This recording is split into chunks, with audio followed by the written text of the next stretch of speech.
Hi all, അസ്സലാമു അലൈക്കും. Welcome back to Silnas kitchen. ഇന്നത്തെ റെസിപ്പി നല്ലൊരു വെറൈറ്റി ടേസ്റ്റി ആയിട്ടുള്ള അടിപൊളി ഈവനിങ് സ്നാക്സിന്റെ റെസിപ്പിയാണ്. എത്ര കഴിച്ചാലും മടുക്കാത്ത, ഒരിക്കൽ ഉണ്ടാക്കി കഴിഞ്ഞാൽ വീണ്ടും വീണ്ടും ഉണ്ടാക്കി കഴിക്കാൻ വേണ്ടി തോന്നുന്ന നല്ലൊരു ഐറ്റം ആണ്. അപ്പോൾ ഇതെങ്ങനെയാണ് തയ്യാറാക്കുന്നതെന്ന് അറിയാനായിട്ട് വീഡിയോ സ്കിപ്പ് ചെയ്യാതെ മുഴുവനായിട്ടൊന്ന് കണ്ടു നോക്കണേ. റെസിപ്പിയിലോട്ട് കടക്കുന്നതിന് മുമ്പായി സിൽനാസ് കിച്ചൺ ചാനൽ ആദ്യമായിട്ട് കാണുന്നവരാണെങ്കിൽ പ്ലീസ് ഒന്ന് സബ്സ്ക്രൈബ് ചെയ്തേക്കണേ. ഒപ്പം തന്നെ ഈ വീഡിയോസ് നിങ്ങൾക്ക് ഇഷ്ടപ്പെടുകയാണെങ്കിൽ ഒരു ലൈക്ക് ചെയ്ത് ഷെയർ ചെയ്ത് സപ്പോർട്ട് ചെയ്യാനും മറക്കരുത്. ഇനി നമുക്ക് ഇതെങ്ങനെയാണ് തയ്യാറാക്കുന്നതെന്ന് നോക്കാം.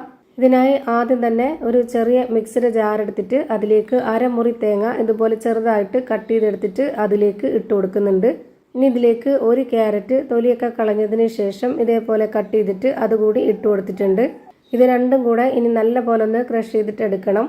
തേങ്ങ ഇതുപോലെ ചെയ്യണ്ട എന്നുണ്ടെങ്കിൽ നിങ്ങൾക്ക് സാധാരണ ചിരകിയ തേങ്ങ എടുക്കാവുന്നതാണ്. ക്യാരറ്റ് മാത്രം മിക്സിയുടെ ജാറിലിട്ടിട്ടൊന്ന് ക്രഷ് ചെയ്തെടുത്താൽ മതി. അതൊക്കെ ഓരോരുത്തരുടെ ഇഷ്ടമാണ്. ഇനിയിപ്പോൾ ഞാൻ ഈ ഒരു ക്രഷ് ചെയ്ത് വെച്ചിട്ടുള്ള ക്യാരറ്റും തേങ്ങയും കൂടെ മാറ്റി വെക്കുന്നുണ്ട്. അടുത്തതായിട്ട് ഒരു ബൗളിലേക്ക് മൈദയാണ് ഇട്ട് കൊടുക്കുന്നത്. മൈദക്ക് പകരം ഗോതമ്പ് പൊടിയിൽ ചെയ്താൽ മതി എന്നുള്ളവർക്ക് ഗോതമ്പ് പൊടി എടുത്ത് ചെയ്യാവുന്നതാണ്. ഇനി ഇതിലേക്ക് ഒരു 150 ഗ്രാം ശർക്കര ഇതുപോലെ 250 ml കപ്പിന്റെ അളവിൽ 1/4 കപ്പ് വെള്ളം വെച്ചിട്ട് ഉരുക്കിയെടുത്തിട്ടുള്ളതാണ്. അത് മുഴുവനായിട്ടും ഇതിലേക്ക് ഒഴിച്ചു കൊടുക്കാം.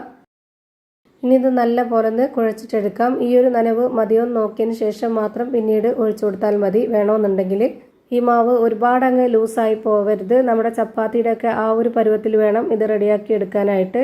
ഇപ്പം ഞാനിതിലേക്ക് വേറെ വെള്ളമൊന്നും ചേർത്ത് കൊടുത്തിട്ടില്ല. ഇതെൻ്റെ കറക്റ്റ് പരുവായിട്ടുണ്ട്. ഞാനിവിടെ കയ്യിൽ ഒട്ടിപ്പിടിക്കുന്ന നേരത്ത് കുറച്ച് വെള്ളം തടവിയിട്ടാണ് ഇതുപോലെ കുഴച്ചെടുത്തിട്ടുള്ളത്. അപ്പോൾ കയ്യിൽ ഒട്ടിപ്പിടിക്കാതെ എളുപ്പമായിട്ട് കിട്ടും. അപ്പോൾ ഞാനിതാ നല്ല പോലെ കുഴച്ച് റെഡിയാക്കി വെച്ചിട്ടുണ്ട്. ഇനി ഈ മാവൊന്ന് മാറ്റി വെച്ചേക്കാം. അടുത്തതായിട്ട് സ്റ്റവിലേക്ക് ഒരു പാൻ വെച്ച് കൊടുത്തതിന് ശേഷം അതിലേക്ക് കുറച്ച് ഓയിലോ അല്ലാന്നുണ്ടെങ്കിൽ നെയ്യോ ബട്ടറോ ഒഴിച്ചു കൊടുക്കാവുന്നതാണ്. ഇനി ഇത് നല്ല പോലെ ഒന്ന് ചൂടായിട്ട് വരുന്ന സമയത്ത് നമ്മൾ നേരത്തെ മിക്സിയുടെ ജാറിൽ ക്രഷ് ചെയ്ത് വെച്ചിരുന്ന ആ ഒരു തേങ്ങ ക്യാരറ്റ് മിക്സ് ഇതിലേക്ക് ഇട്ട് കൊടുക്കാം. ഇനി ഇത് കൈവിടാതെ ഇതുപോലെ ഒന്ന് ഇളക്കി കൊടുക്കാം. എങ്കിലേ എല്ലാ ഭാഗവും ഒരുപോലെ വെന്ത് കിട്ടുള്ളൂ. ഇനി ഇതിലേക്ക് നല്ലൊരു മണത്തിന് വേണ്ടിയിട്ട് ഏലക്ക തല്ലി ഇടുകയോ അല്ലാന്നുണ്ടെങ്കിൽ ഇതുപോലെ ഏലക്കാപ്പൊടി ഇട്ട് കൊടുക്കുകയോ ചെയ്യാം. പിന്നെ ഇത് അത്യാവശ്യം നല്ല മധുരമുള്ള പലഹാരം ആയതുകൊണ്ട് തന്നെ ഇതിലേക്ക് ഇനി ഒരു 1/2 കപ്പ് അളവിൽ പഞ്ചസാര ഇട്ട് കൊടുക്കുന്നുണ്ട്. ഇനി ഇതിൻ്റെ മധുരത്തിനെ ബാലൻസ് ചെയ്യാനായിട്ട് ഒരു നുള്ള് ഉപ്പും കൂടെ ഇട്ട് കൊടുത്തിട്ട് ഇത് നന്നായിട്ടൊന്ന് ഇളക്കി കൊടുക്കാം. ഈ ഒരു പഞ്ചസാരയുമായിട്ട് ഇതെല്ലാം നന്നായിട്ട് വെന്ത് വരും. അപ്പോൾ ദാ ഈ ഒരു പരുവത്തിലായിരിക്കും കിട്ടുന്നത്.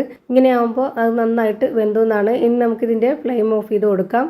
ഇനി നമ്മുടെ കയ്യിൽ കുറച്ച് ഓയിലോ നെയ്യോ ഒന്ന് സ്പ്രെഡ് ചെയ്തതിന് ശേഷം നേരത്തെ കുഴച്ച് വെച്ചിരുന്ന ആ ഒരു മാവ് എടുത്ത് ഇതുപോലൊരു ബോളിലേക്ക് വെച്ച് കൊടുത്തതിന് ശേഷം അത് രണ്ടാക്കിയിട്ട് ഇതുപോലൊരു ബോൾ ഷേപ്പിലാക്കി മാറ്റുന്നുണ്ട്. ഇങ്ങനെ നന്നായിട്ട് ഉരുട്ടിയെടുത്ത ശേഷം ഇനി നമുക്ക് ഇതിൽ നിന്ന് ഒരു ബോൾ എടുത്തിട്ട് നല്ല പോലെ ഇതൊന്ന് പരത്തി കൊടുക്കാം. കൈ വെച്ച് തന്നെ അതുപോലെ ഒന്ന് പരത്തിയെടുത്താൽ മതി. ഒരുപാട് നൈസ് ആക്കരുത്, കുറച്ച് കട്ടി വേണം. ഇതുപോലെ ഞാൻ എടുത്തിട്ട് അതിലേക്ക് നമ്മൾ നേരത്തെ റെഡിയാക്കി വെച്ചിരുന്ന ആ ഒരു ഫില്ലിങ്സിൻ്റെ കൂട്ട് വെച്ച് കൊടുക്കുന്നുണ്ട്. എന്നിട്ട് ഇതെല്ലാം കൂടി നന്നായിട്ട് ഒതുക്കിയെടുക്കണം. ഈ ഒരു ഫില്ലിങ്സ് ഒന്നും പൊട്ടി പുറത്ത് പോവാത്ത രീതിയിൽ നന്നായിട്ട് ഒതുക്കിയെടുക്കണം. ഞാനിപ്പോൾ ഇതാ ഒരെണ്ണം ഇതേ ഷേപ്പിൽ റെഡിയാക്കി എടുത്തു. ഇനി ഇതുപോലെ തന്നെ അടുത്തതും കൂടെ ഇങ്ങനെ ചെയ്തെടുക്കുന്നുണ്ട്. അങ്ങനെ ഞാനിപ്പോൾ ഇതാ ഈ ഒരു മാവും കൂടെ ഇതേപോലെ റെഡിയാക്കി വെച്ചിട്ടുണ്ട്. ഇനി ഇതിലേക്ക് ആ ഒരു ഫില്ലിങ്സ് വെച്ച് കൊടുക്കാം. ഇനി ഇതും നല്ല പോലെ ഒന്ന് ഒതുക്കിയെടുക്കാം. ഒട്ടും തന്നെ ഫില്ലിങ്സ് ഒന്നും പുറത്തു പോവാത്ത രീതിയിൽ നന്നായിട്ട് ഒതുക്കിയെടുക്കണം. ഇത് ആവിയിൽ വേവിച്ചെടുക്കാനുള്ളതാണ്. അതുകൊണ്ട് തന്നെ നമുക്കിത് പൊട്ടിപ്പോവാതെ സൂക്ഷിക്കണം. ഞാനിപ്പോൾ ഇവിടെ 2 മാവിലും നല്ല പോലെ റെഡിയാക്കി എടുത്തിട്ടുണ്ട്. ഇനി നമുക്ക് ഒരു കടായി സ്റ്റവിലേക്ക് വെച്ച് കൊടുക്കാം. അതിനുള്ളിലേക്ക് കുറച്ച് വെള്ളം ഒഴിച്ചു കൊടുത്തതിന് ശേഷം ഇതുപോലൊരു റിങ് ഇറക്കി വെച്ച് കൊടുത്തിട്ട് ഇടിയപ്പത്തിൻ്റെ ഈ ഒരു ഹോളുള്ള തട്ടിൽ ഈ ഒരു 2 മാവും വെച്ച് കൊടുത്തിട്ട് ഇതുപോലെ അടപ്പ് വെച്ച് അടച്ചു കൊടുത്ത് വേവിക്കുന്നുണ്ട്. ഒരു 30 മിനിറ്റ് സമയമാകുമ്പോഴേക്ക് ഇത് നന്നായിട്ട് വെന്ത് കിട്ടും. അപ്പോൾ ഇത് എണ്ണയിലൊന്നും പൊരിക്കാത്ത നല്ല ടേസ്റ്റി ആയിട്ടുള്ള ഒരു വെറൈറ്റി ആയിട്ടുള്ള ഒരു അടിപൊളി ഈവനിങ് സ്നാക്സ് റെഡിയായി കിട്ടി. ഏത് സമയത്ത് വേണമെങ്കിലും നമുക്കിതുപോലെ തന്നെ ഉണ്ടാക്കി കഴിക്കാൻ പറ്റും. വീട്ടിൽ സ്ഥിരമായിട്ടുള്ള സാധനങ്ങൾ കൊണ്ട് തന്നെ തയ്യാറാക്കി എടുത്തിട്ടുള്ളതാണ്. ഞാനിപ്പോൾ ഇത് രണ്ടും വേറൊരു പാത്രത്തിലേക്ക് മാറ്റിയിട്ടുണ്ട്. ഇനി നമുക്ക് ഇഷ്ടമുള്ള വലിപ്പത്തിൽ ഷേപ്പിലൊക്കെ ഇത് കട്ട് ചെയ്തെടുത്ത് കഴിക്കാവുന്നതാണ്. ഞാൻ ഇതിൽ നിന്ന് ഒരു ചെറിയ ഭാഗം കട്ട് ചെയ്തെടുത്ത് കാണിച്ചു തരാം. ഇതിൻ്റെ ഉള്ളിലൊക്കെ എങ്ങനെയാണ് ഇരിക്കുന്നതെന്ന് അറിയാനായിട്ട്. ഭയങ്കര ടേസ്റ്റി ആയിട്ടുള്ള ഒരു വിഭവമാണ്. അപ്പോൾ ഇത്രയേ ഉള്ളൂ ഇന്നത്തെ വീഡിയോ ഇഷ്ടമായാൽ ലൈക്ക് ചെയ്യാനും കമൻറ്റ് ചെയ്യാനും ഷെയർ ചെയ്യാനും മറക്കരുത്. അതുപോലെ തന്നെ ഞാനിടുന്ന പുതിയ വീഡിയോസ് നോട്ടിഫിക്കേഷനായിട്ട് കിട്ടുന്നതിന് വേണ്ടി സബ്സ്ക്രൈബ് ചെയ്ത് ബെല്ലൈക്കൺ അമർത്തി അതിൽ ഓൾ എന്ന ഓപ്ഷൻ എനേബിൾ ചെയ്ത് കൊടുക്കാനും മറക്കരുത്. പുതിയൊരു വീഡിയോയുമായി വീണ്ടും വരും. Thank you for watching.